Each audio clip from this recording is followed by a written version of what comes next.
అదే RTV app వార్తల్ని క్షణాల్లో చదివే అవకాశం ఉంటుంది. ఒక న్యూస్ పేపర్, ఒక టెలివిజన్ ఛానల్ మీ చేతుల్లో ఎప్పుడూ ఉంటాయి.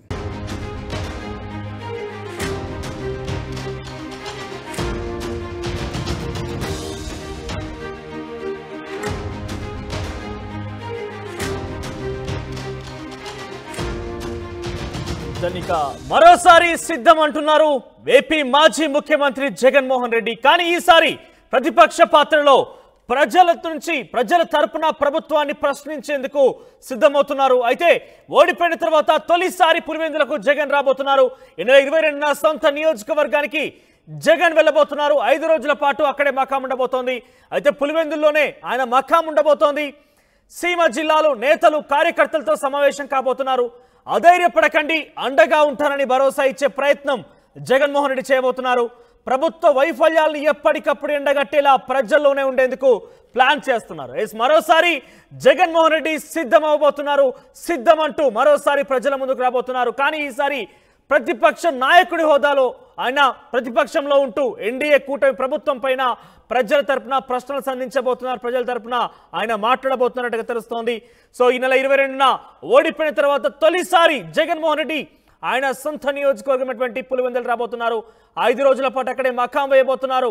సీమ నాయకులు, కార్యకర్తలు, నేతలతో మాట్లాడబోతున్నారు. ఎవరిని కూడా అధైర్యపడకండి, మీకు నేను అండగా ఉంటానంటూ ధైర్యం చెప్పే ప్రయత్నం చేస్తున్నారు. ఒకసారి మాట్లాడదాం. ఇదే అంశానికి సంబంధించి మా ప్రతినిధి కృష్ణమోహన్ లైన్లో సిద్ధంగా ఉన్నారు. కృష్ణమోహన్, సో ఓడిపోయిన తర్వాత మొదటిసారిగా పులివెందులు అడుగు పెట్టబోతున్నారు జగన్మోహన్ రెడ్డి. సో కొంత రూట్ మార్చినట్టుగా తెలుస్తోంది. అటు కార్యకర్తలతో మమేకమవుతూ కార్యకర్తలతో సందేహాలు, వాళ్ళ యొక్క ధైర్యం కూడా చెప్తున్నారు. ప్రభుత్వం మీద పోరాటేందుకు మరోసారి సిద్ధమంటున్నారు. సో అప్డేట్స్ ఏంటి? ఏ రకంగా ప్రణాళికలు రూపొందించి ఉంటారు జగన్మోహన్ రెడ్డి?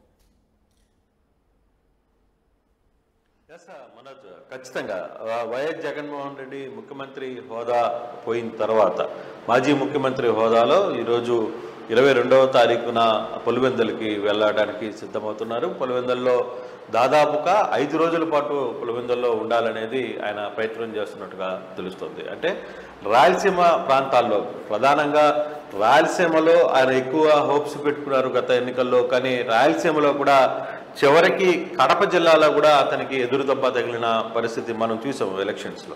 సో ఈ నేపథ్యంలోనే ఇక రాయలసీమ నేతలతో, రాయలసీమ కార్యకర్తలతో మాట్లాడాలి, ముందుగా వాళ్ళ దగ్గరికి వెళ్లాల్సిన పరిస్థితి ఉంది అనేది డిసైడ్ చేసుకున్నట్టుగా ఉన్నారు. అందుకోసమే 22 నుంచి పులివెందులకి చేరుతారు. 22 ఉదయం పులివెందులకి వెళ్తారు. పులివెందుల తర్వాత అక్కడ 5 రోజుల పాటు అక్కడే ఉండబోతున్నారు. రాయలసీమ ప్రాంత నేతలందరితో కూడా చర్చించబోతున్నారు. ఒక్కొక్క రోజు ఒక్కొక్క నియోజకవర్గానికి సంబంధించిన నేతలు, కార్యకర్తలతో ఆయన భేటీ కాబోతున్నారు అనేది చాలా స్పష్టంగా అర్థమవుతుంది. అయితే ఈ అంశాలు ఎంతవరకు జరుగుతాయి అంటే ఈ భేటీలో ఆయన ఏం మాట్లాడబోతున్నారు? నిజంగానే కార్యకర్తలు చెప్పేది వినబోతున్నారా? వినే ప్రయత్నం చేస్తారా? కార్యకర్తలు వాళ్ళ గోడుని వెలగొట్టుకోవడానికి ఇప్పుడు కూడా ఇంటి దగ్గరికి వస్తున్నారు.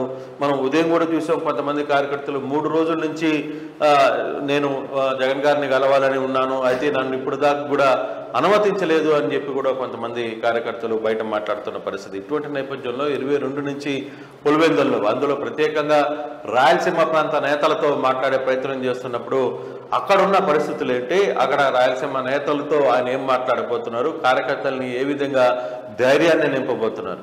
మరోవైపు కూటమి చేసే ప్రయత్నాలు ఏవైతే ఉన్నాయో, కూటమిలో ప్రతిపక్ష పాత్ర హోదా కూడా రాకపోవడంతో ఈసారి తన రూట్ ఏ విధంగా ఉండబోతుంది అంటే ప్రతిపక్షాన్ని, అధికార పక్షాన్ని నిలదీసే, కూటమిని నిలదీసే దానికి ఎత్తులు ఏమన్నా అయిపోతున్నారా? ఆయన అక్కడ జరగబోతున్న పరిస్థితులు ఏంటి, అక్కడ నిజంగానే కార్యకర్తలకి సంబంధించిన ఇష్యూస్ని తన పార్టీ క్యాడర్ని ఎంతవరకు కాపాడుకునే ప్రయత్నం చేస్తారు. అంటే ఇప్పటి వరకు ఆయన చాలా క్లియర్గా చెప్తున్నారు, ఇంట్లో నుంచే కార్యకర్తలకి ధైర్యాన్ని ఇచ్చే ప్రయత్నం చేస్తున్నారు. నాయకులతో మాట్లాడారు, ఎమ్మెల్సీలతో మాట్లాడారు, ఎంపీలతో కూడా మాట్లాడిన పరిస్థితి. అయితే ఇప్పుడు కార్యకర్తల దగ్గరికి నేరుగా వెళ్తున్నారు. అందులో మొదటిసారిగా ఓడిపోయిన తర్వాత మొదటిసారిగా అక్కడికి వెళ్తున్న నేపథ్యంలో సో పరిస్థితులు ఎలా ఉంటాయి అనేది కూడా చూడాల్సిన నేపథ్యం అయితే కనపడుతుంది. చాలా ఇంట్రెస్టింగ్గానే ఉంది. 22 తర్వాత 22 పులివెందులకి వెళితే అక్కడ రాయలసీమ ప్రాంత ప్రజలు జగన్ని ఎలా రిసీవ్ చేసుకుంటారు, వాళ్ళ బాధలు, వాళ్ళ పడ్డ ఇష్యూస్, అక్కడ నాయకులకి మధ్య క్యాడర్కి మధ్య అంటే నాయకుడికి కార్యకర్తకి గ్యాప్ పెరిగిందనేది అందరు ఎమ్మెల్యేలంతా కూడా చెప్తున్న పరిస్థితి. ఎమ్మెల్యేలుగా ఓడిపోయిన వాళ్ళు కూడా మాట్లాడుతున్న పరిస్థితి మనం చూసాం ఇప్పటి వరకు. సో ఈ నేపథ్యంలో ఎలా రియాక్ట్ అవుతారో కూడా చూడాలి. అయితే పులివెందులకు వెళ్ళి వారం రోజుల పాటు ఉండడానికి మాత్రం అక్కడ ప్రజలతో మాట్లాడడానికి ఆయన నేరుగా వెళ్తున్నట్టుగా సమాచారం అయితే వస్తుంది. మనోజ్, కృష్ణమోహన్ 5 రోజుల పాటుగా అక్కడే మకం వేసే రకంగా ప్రణాళికల రూపం నుంచి తెలుస్తోంది. సో 5 రోజుల పాటు ఎటువంటి కార్యాచరణ ఉండే అవకాశం, ఎందుకంటే ఆయన అటు ముఖ్యమంత్రి పదవినే కాకుండా ప్రతిపక్ష హోదా కూడా కోల్పోయారు ఇన్ఫాక్ట్. సో ఈ నేపథ్యంలో ఈ ఘోర పరాజయాన్ని గురించి ఆ సీమ నాయకులతో కావచ్చు, అక్కడ కార్యకర్తలతో చర్చా కార్యక్రమం ఉండే అవకాశం ఉందా, రివ్యూ లాంటివి జరిగే అవకాశం ఉందా? డెఫినెట్గా ఉంటుంది. ఎందుకంటే ఇంత ఓటమి, ఇంత డిజాస్టర్ డిఫీట్ని జగన్మోహన్ రెడ్డి ఊహించుంటారు, ఆ పార్టీ కూడా ఊహించలేదు.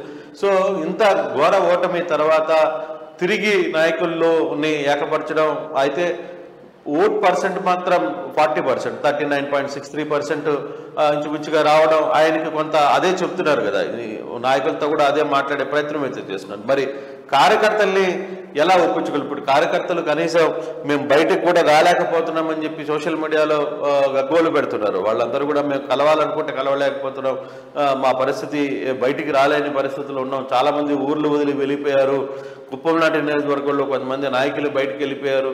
సో ఇటువంటి ఇవన్నీ కూడా వైసీపీ కార్యకర్తలు మాట్లాడుతున్నారు. సో రేపు వెళ్ళిన తర్వాత కార్యకర్తల్ని ముందు తన కార్యకర్తల్ని కాపాడుకునే ప్రయత్నం చేస్తారా? పార్టీ రంగులు రూపురేఖలు మారుతున్నాయి అని వస్తున్న మాటలు, అప్పటికే కొంతమంది ఎమ్మెల్యేలు టచ్లోకి వెళ్ళారనేది కొంత సమాచారం వస్తుంటే దాన్ని వాళ్ళు ఖండిస్తున్నప్పటికీ కూడా, కానీ కొంత డిస్టర్బెన్స్ వస్తున్న పరిస్థితుల్లో దాన్ని పార్టీ క్యాడర్ని ఎలా ముందుకు నిలుపుకోవాలి, ఎలా ముందుకు తీసుకెళ్లాలి అనేది మాత్రం డెఫినెట్గా ఆలోచించుకోవాల్సిందే. ఆ నేపథ్యంలోనే ఒక్కొక్క నియోజకవర్గం పరిధిలో ఉన్న క్యాడర్తో, నాయకులతో, అందరితో కూడా అక్కడ మాట్లాడే ప్రయత్నం చేస్తానని చెప్పి ఆయన చెప్తున్నారు. మరి రాయలసీమ మొత్తం వారం రోజుల్లో కంప్లీట్ చేయాలంటే కుదరదు కాబట్టి ముందు కడప జిల్లాకు సంబంధించిన నేతలతో ఆయన మాట్లాడే ప్రయత్నం చేస్తారు. దాదాపుగా కడప పార్లమెంట్లో ఉన్న 7 సెగ్మెంట్స్లో దాదాపుగా 5 సెగ్మెంట్లు ఓడిపోయిన పరిస్థితి. సో ఇటువంటి పరిస్థితుల్లో ఎలా దానికి ముందుకు వెళ్ళాలి, ఎక్కడ డ్యామేజ్ జరిగింది, ఎందుకు కడప జిల్లాలో కూడా ఇంత ఓటమి గురి కావాల్సిన పరిస్థితి ఎందుకు వచ్చింది, ఇవన్నీ అంశాలు కూడా మాట్లాడే ప్రయత్నం అయితే చేయబోతున్నారు. ఇది నేతలందరినీ కూడా కూర్చోబెట్టి రేపు ఎటువంటి హామీ ఇవ్వబోతున్నారు, ఏ విధంగా ఆయన ఆ కార్యాచరణ జరగబోతుంది అనేది వేచి చూడాల్సిన పరిస్థితి ఉంది. Manoj, thank you Krishnamohan, thank you for the updates. Overall గా ఓడిపోయిన తర్వాత ఫర్ ద ఫస్ట్ టైం తిరిగి తన సొంత నియోజకవర్గం పులివెందులు అడుగు పెట్టబోతున్నారు జగన్మోహన్ రెడ్డి. ఇందులో 22 తేదీన సొంత నియోజకవర్గానికి జగన్ వెళ్ళబోతున్నారు. సుమారుగా 5 రోజుల పాటు అక్కడే మకాం వేయబోతున్నారు. కార్యకర్తలు, నాయకులతో ఆయన భేటీ కాబోతున్నారు. సో ఈసారి ఆయన ప్రతిపక్షంలో ఉన్నారు. ఆయన ముఖ్యమంత్రి పదవి కోల్పోవడం కాకుండా పూర్తిగా ప్రతిపక్ష నాయకుడి హోదా కూడా కోల్పోయారు. కానీ ప్రజల తరపున ఎన్డీఏ కూటమి ప్రభుత్వాన్ని ప్రశ్నిస్తానంటూ సిద్ధమవుతానంటూ కూడా ఆయన చెప్తున్నారు. నాయకులకి, కార్యకర్తలకి అధైర్యపడకండి, నేను మీకు అండగా ఉన్నానంటూ భరోసా ఇచ్చే ప్రయత్నం చేస్తున్నారు. చూద్దాం మరి ఏ రకంగా ఆయన ప్రణాళికలు రూపొందించబోతున్నారు, మరి ఎన్డీఏ కూటమి ప్రభుత్వానికి ఆయన ఏ రకంగా ప్రశ్నించబోతున్నారని మాత్రం చూడాల్సిన అవసరం అయితే ఉంది. కానీ ఒక ఘోర పరాజయాన్ని ఎదుర్కొన్న తర్వాత మొదటిసారి సొంత నియోజకవర్గం అడుగు పెట్టబోతున్నారు. మరి కార్యకర్తల నాయకులతో ఏ రకంగా చర్చించబోతున్నారు, ఏ రకంగా దీన్ని రివ్యూ చేయబోతున్నారు మొత్తం చూడాల్సిన అవసరం అయితే ఉంది. మరిన్ని వీడియోస్ కోసం ఛానల్ ని సబ్స్క్రైబ్ చేయండి, లేటెస్ట్ అప్డేట్స్ కోసం వాట్సాప్ ఛానల్ ని ఫాలో చేయండి, అండ్ లింక్ డిస్క్రిప్షన్ లో ఉంది.